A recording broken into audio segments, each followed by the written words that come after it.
Hello, welcome to another edition of Wealth Transparency. Each week, what we do is we take headline stories that don't necessarily make it on the front page of your newspaper, but talk about what issues are lying out there below the headlines that are impacting your portfolio and what you should do about it. We have Michelle Connell, who is the CEO of Portia Capital Management, and we have Andrew Tang, who is the CIO of Turner Investment Group. So thank you both for being here again. You guys are the best. And anyone watching should definitely try to reach out to either one of these people, depending on which one kind of you think that you can relate to, and try to develop a relationship with them because they are two of the very, very best in our business. So Michelle, I want to start off with the AI data center spending in communities for acceptance. And we know down here in Texas that there's a lot of conflict right now going on with data centers, and it's a big political issue as well. So can you take us through a little bit about data centers and how they're being used on a political basis? I think everybody is for data centers unless it's in their backyard. And to a degree, I guess I understand that you're having, large companies, the hyperscalers, wanting to build out in different communities. And a lot of those communities do not want things built in their area. It's probably like other things throughout society that you don't want a big behemoth built there.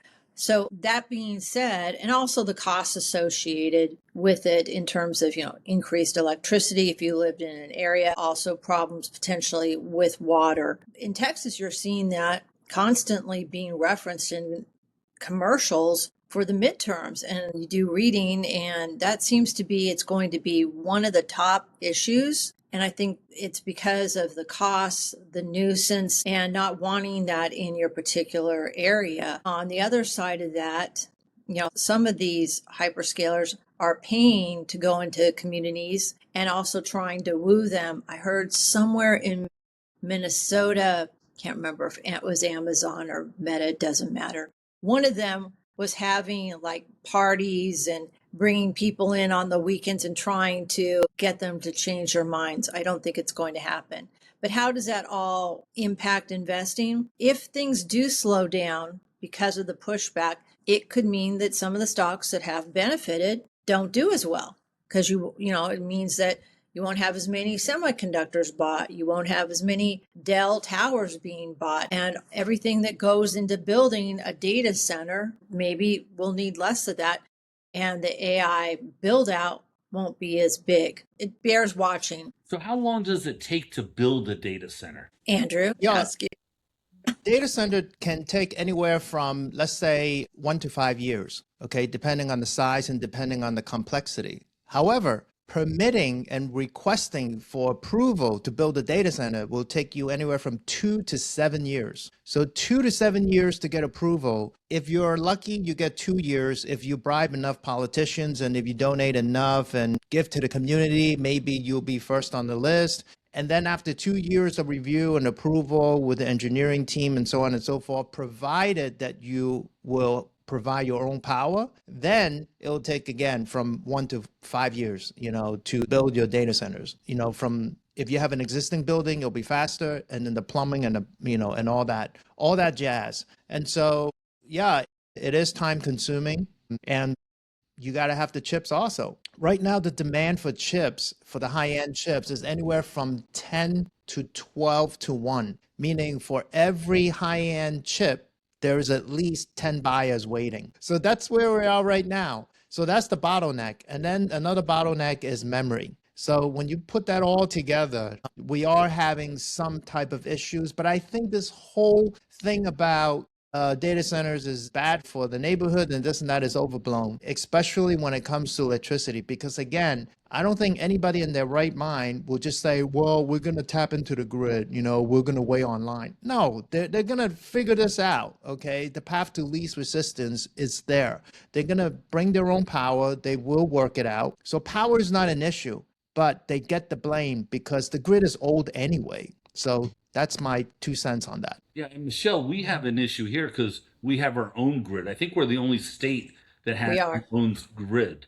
So True. so the governor recently put a moratorium on building any new data centers, and then Trump reached out and said it was a bad idea to slow that down. Given the demand that we put on that grid, especially, for example, this summer where you've had so many days in a row, I think we're breaking a record for number of days at 105 plus.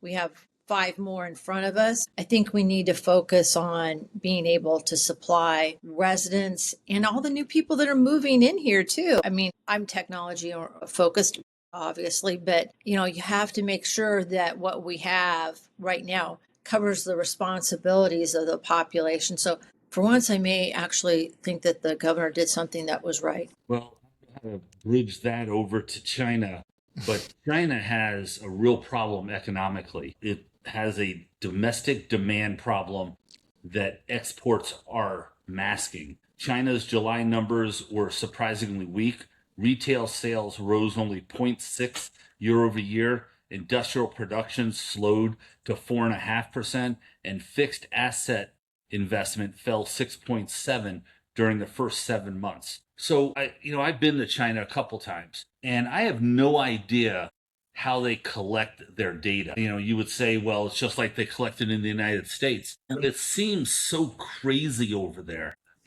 Obviously I don't speak, well, I shouldn't say obviously, but I don't speak Chinese. So I don't know if they're just having normal conversations among themselves and they run their businesses just like the United States. But when you say that retail sales or rose only 0.6%, I really question any of those numbers at all. Andrew, why don't tell us about the Chinese economy the best that you can. Yeah, the Chinese economy, it's still suffering from, 4 or 5 years ago for the real estate bubble that burst, right? And since then, they are suffering from deflation, a youth unemployment, a really weak domestic economy, and over, an aging population as well.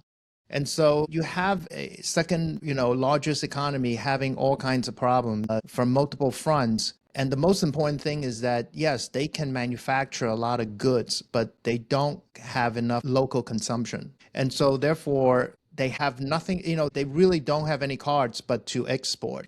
And export is their number one game. Whatever they can consume domestically, they have to push it out to sell. And because prices are still deflating in China and right now somewhat stabilized 2 months in a row, they're still dubbed they're exporting deflation. They're exporting deflation, and it's weird because when it comes to export, countries, they have a way to add tariffs, obviously, right, to protect their domestic industries. And so when they try to, export goods and the goods come down in prices, all of a sudden they export deflation, but it becomes inflation, to the end consumer. But overall, their local economy is recovering, but is still weak. When it comes to fixed asset investments falling down, foreign investments have been pulling out for years now. I think is probably as much as a decade already. When they really don't trust the system, when they don't have control over their operations, any investments coming into China had to be in a JV. And the CCP, they make all the rules, and they don't have to play fair. And there's no justice system like United States. And that's why it is not an attractive place for foreign investments anymore. And then for the auto industry, for example, they have learned so much and so well for the past decades that they have superseded, foreign countries and foreign investors and foreign manufacturers, in China. And they do it so well. And the foreign companies like Volkswagen, they can't afford to be there anymore. So they spend billions of dollars of building the factories in China. All of a sudden, they can't sell enough cars, and then they're selling the factories at a discount to a local, to a Chinese manufacturer. So it is very risky. It's risky business to invest in China. And I think countries and companies around the world have learned that the hard way over the years. Yeah. And Michelle, China is the discussion right now, but do you not feel the whole world is kind of slowing down where, business is not that great in Europe and South America, things aren't that great. The United States, we think it's okay, but then you look at Japan, now they're raising rates, but I don't think it's because business is so strong. No, they're doing that to offset what's going on with their currency and trying to handle the same time they have rising inflation, which they haven't had in a while. But to go to your first point, yes, growth is slowing around the world. And we're very fortunate that we're not being as affected. But when you look at Europe and the UK, they're slowing down precipitously. And that's a problem because at the same time, they have inflation rates that are continuing to climb. And there's nowhere in sight to see where that's going to change for them. There was an article, I think it was in the Wall Street Journal about maybe a month, 2 months ago, that compared the UK's economy to the state of Mississippi. Now there's a slap in the face in terms of, growth and stagnation. I'd love to see that article. I'll find it. I mean, it caught my eye because I have a lot of friends and business associates over there, and they're really hurting. So another area that's hurting is the bond market on a global basis. And so the headline really is the global bond market is sending a warning. Long-term government yields have surged across several major economies. The U.S. 30-year Treasury recently moved above 5%, while Japan's 10-year approached 3%, near a 30-year high. The U.S. Treasury responded by more than doubling bond buybacks in an effort to improve market conditions. People really don't realize how important the credit market is to every country. And so, Andrew, which countries do you see as some of the strongest economically, and which countries do you see as some of the weakest? Yeah, well, you look at the G7s, these are the strongest. If you just look at GDP, United States, China, and then in the Euro area, and then out of Euro is really Germany, right, and the UK. Japan comes before UK, and then India, it's right thereafter, and then France, Russia, Italy, Canada, Brazil, and Spain. So that's in that order.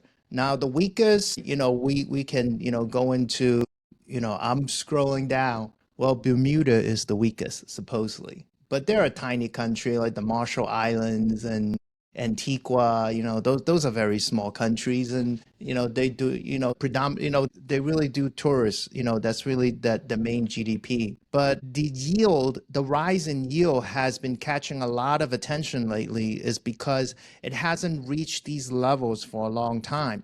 Because for the past decades, the world's interest rates were low. And you can say artificially low, right? I mean, look at Japan. Japan was at 0. And remember the German bonds, the bonds, they were at negative for some time. You were actually penalized for keeping your money in the bank. And that was only a few years ago. It wasn't too long ago.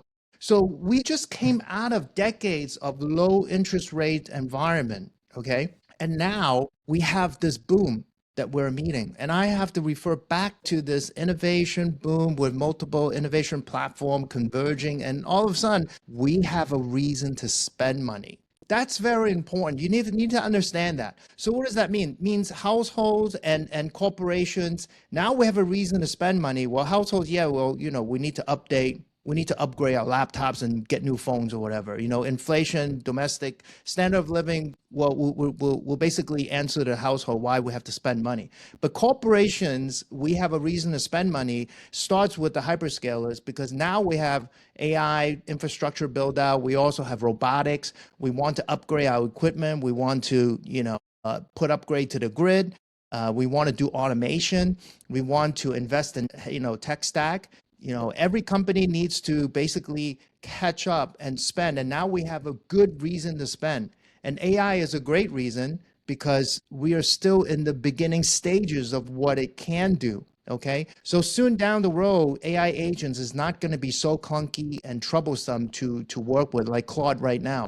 Soon, you're going to be able to work with these bots and agents. You will be able to talk to it. Talking to it, that dialogue becomes the operating system. So mark my word, this is going to be the future. And that's why we're not even halfway into this CapEx cycle, right? And there's $1 trillion that is trickling down. Now, because CapEx is there, because people have and companies have reason to spend money, they're not putting into bonds, okay? There's only so much money supply out there. So when that demand takes away from buying treasuries, the yield naturally goes up. So when a country or an economy goes through a boom, the yield naturally rises. It naturally rises. And we haven't seen that in decades, and that's why everybody's in shock. But at the same time, we just hit $40 trillion of debt in the US. And so we are absolutely paying more than $1 trillion in interest payments alone. Okay.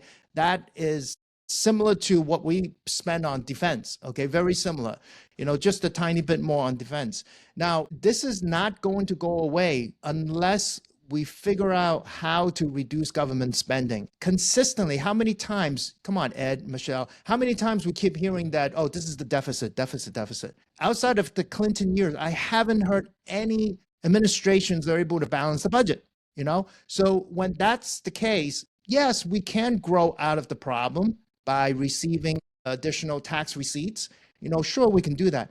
But this monstrous debt problem, it's going to turn into a debt spiral if we don't control government spending. And yes, AI can help because it can promote efficiency. It can increase productivity. And then you have also this movement, not going to get political, to get rid of fraud, waste, and abuse, across multiple departments. And hopefully something good will come out of it. People vote, right? People vote, and that's the voice, and that's the power, and that's the United States citizens' ability to make changes. And hopefully that we collectively as the people, we the people will be able to vote for a more efficient government.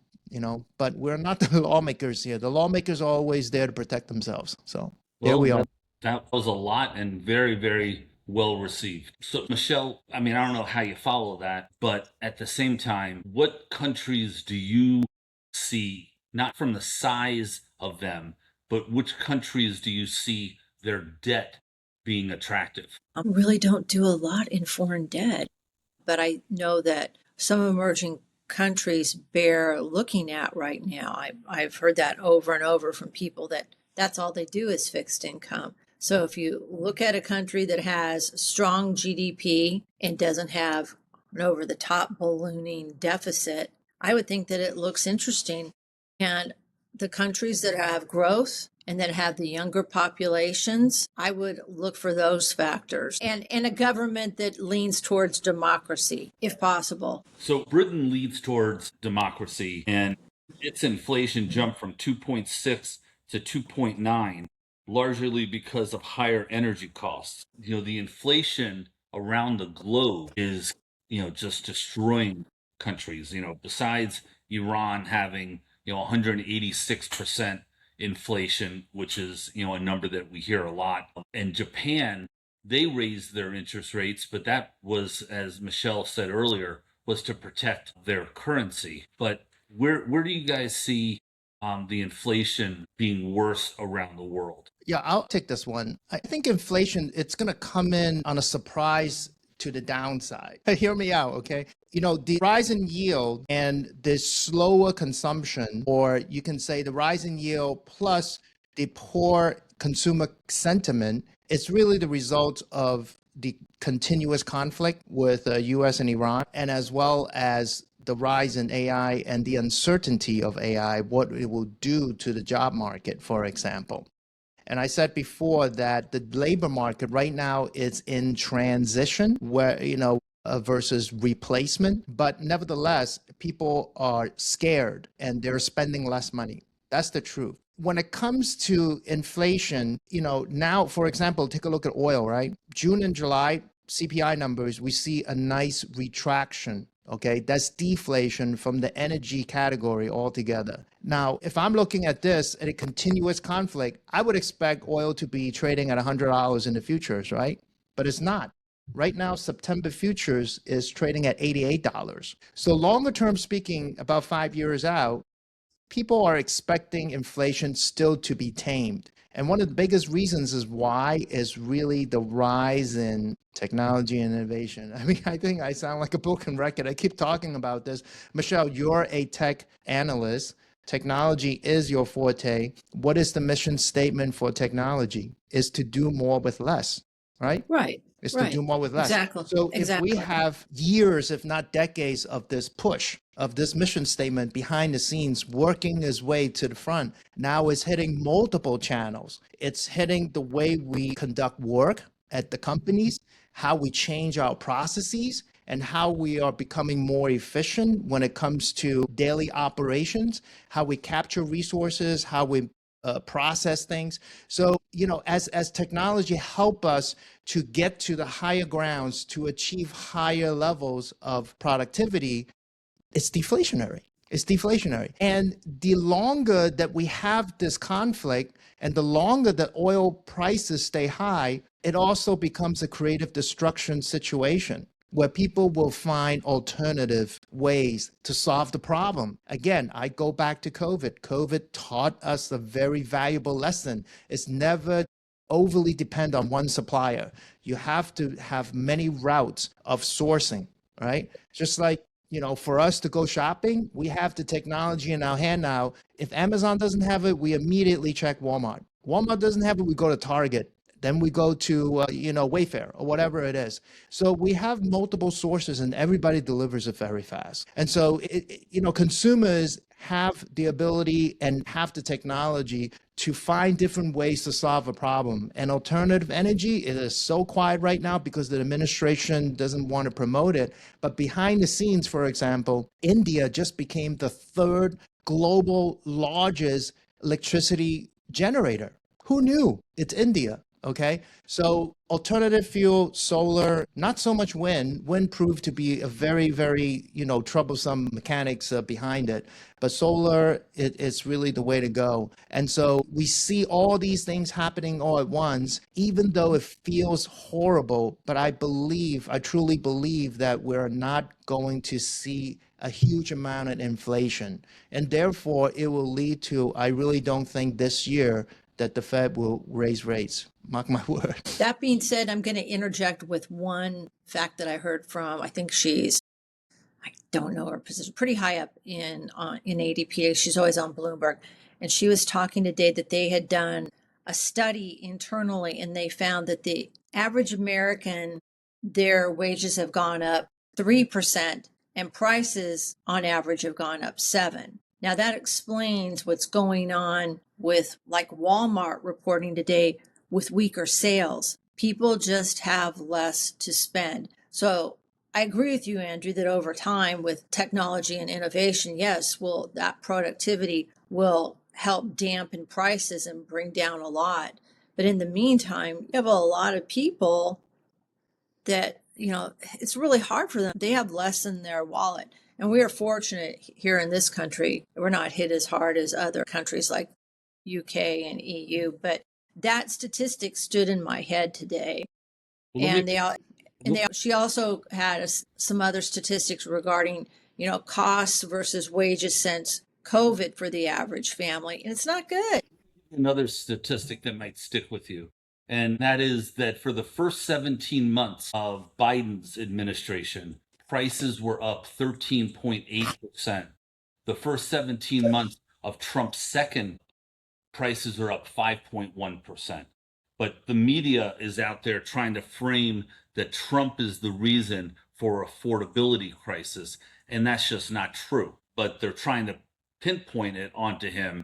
And I can go through each, line item. Gasoline was up 170% under Biden in the first. Probably true. Yeah. And under Trump, it was up, I think, 30% in his first 17 months. So, so to talk about inflation and to talk about, which country, are going to be hit the worst, I think everybody is going to be hit, especially until this war is over. And then they try to figure out what shipping lanes are viable, which ones aren't, which new relationships have been formed. It's, I never thought that this Iran war was going to last as long as it has, but it's definitely going to be disruptive in costs. And I think costs are going to remain pretty high. Yeah, I think two items that are really kind of laying low and quiet, but it's really causing a lot of problem. And one is higher education and two is real estate, housing affordability. These two are the items that they're growing at least 3 to 5 to 7% year over year, and it's nonstop. nonstop. Higher education, private university will cost you room and board altogether about $100,000 per year now, roughly. Okay. If you're going to a local state school, hopefully, it'll be less. But nevertheless, higher education costs is just rising out of control. It's continuous. Real estate too. You see a lot of empty storefronts, locally on the streets, Main Street, downtown, wherever, New York, we still have a lot of them. But again, the real estate, there's so much wealth in real estate right now. The landlords are not forced to market. They don't even want to lower their leases, so it is becoming a huge problem. Housing affordability is the big problem. Higher education is the big problem. Food prices, I think we can find alternatives, and I think technology can help from that front. In terms of, loose goods, soft goods, and even durable goods. But when it comes to higher education and shelter, I don't know how tech is going to help. So, yeah, there is going to be some open questions there. And I think that's where politicians can come in. Yes, we do need to build more affordable housing, for those that can't afford it. And higher education, I think people are going to look for alternatives than a traditional, let's say, private universities, unless those that can afford it. Well, this has been a great discussion on a lot of different fronts, and appreciate both of you doing this. And for those of you watching, please reach out to Michelle at Portia Capital Management in Fort Worth, Texas, and Andrew Tang at Turner Financial Group. He's the Chief Investment Information Officer. And so I appreciate it very, very much. Thank you, guys. And Thanks, Ed. and this has been Ed Butowski. So take care.